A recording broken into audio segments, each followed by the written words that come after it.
Attention mga Filipino senior citizens, dahil magtatapos na po itong buwan ng February 2026, alamin natin ang latest update sa Universal Social Pension. Meron na ba ito? Batas na nga ba? Pag-uusapan natin mamaya-maya.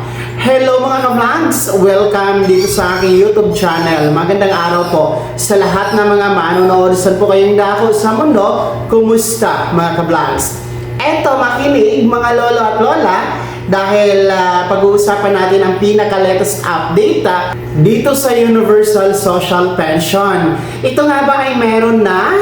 At ipapatupad na ba ito bago magtapos itong buwan na ito ng February? Well, para po sa kaalaman ng mga senior citizens, ang Universal Social Pension sa pagtatapos nitong buwan ng February ay nananatiling panukala pa lamang, bill pa lamang mga ka-vlogs. At uulitin ko, meron pong dalawang version. Ang meron ngayon, una yung nasa Senado na pinasa na po ng Kongreso, last 19 Congress pa. At ito nga po, yung 500 pesos monthly na pensyon na napaloob sa unang version ng social pension.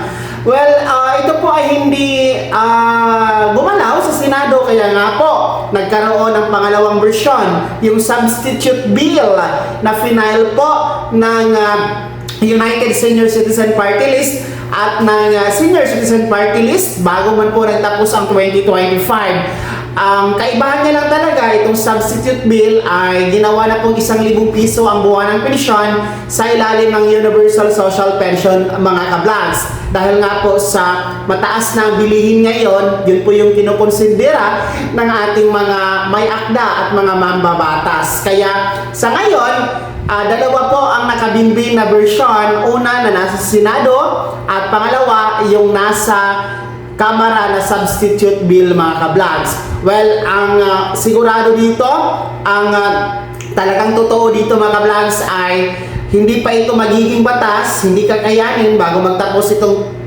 buwan na ito ng February. Pero huwag kayong mag-alala dahil tuloy-tuloy naman po ang pagdinig, no? Ang pag-usad ng Universal Social Pension Bill, no, sa kasalukuyan. At atin naman po pinanghahawakan talaga ang sinasabi at pahayag ng mga mambabatas, ng mga may akda, na ito po yung kanilang pagsisikapan na may patupad, may sa batas bago magtapos ang 20th Congress at bago magtapos ang taon na ito. Sa akin, no, medyo naniniwala tayo dyan, no, dahil alam nyo na, malapit na ang 2028 national election. Kailangan na kailangan po ng ating mga mambabatas ng boto. Isa pong usapin ang Universal Social Pension Bill sa inaabangan ng mga botante, particular ng mga senior citizens, no? Dahil matagal na itong pinapromise ng ating mga politiko na isabatas, hanggang ngayon hindi pa na isabatas. Kaya medyo nagsasawa na din po ang ating mga nakakatanda sa mga promesang yan. Kaya ngayon 2028 malalaman natin, no? Actually ngayon 2026, meron pa tayong 2027, no, bago magtapos ang 20th Congress. Medyo sigurado naman na may sabatas itong Universal Social Pension Bill. Nakikita po kasi natin na wala namang problema sa pondo para dito dahil ayon naman po sa mga may akda, ayon sa kanilang pag-aaral, kakayanin ng gobyerno na magbigay ng buwan ng pensyon na 1,000 piso sa lahat ng mga senior citizens.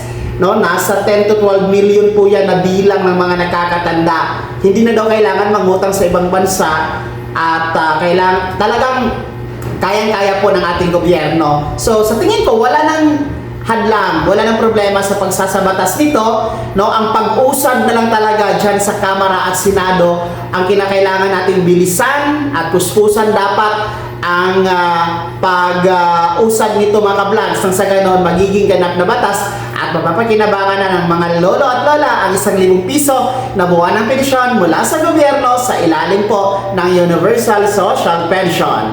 Kaya naman mga senior citizens, ano po yung komento at reaction sa balitang ito? no? Kayo ba ay positibo din po ang pananaw na maging batas ang Universal Social Pension Bill? Ibahagi niyo po sa comment section na nasa baba. Pakilakip ng buong pangalan at kung taga saan kayo.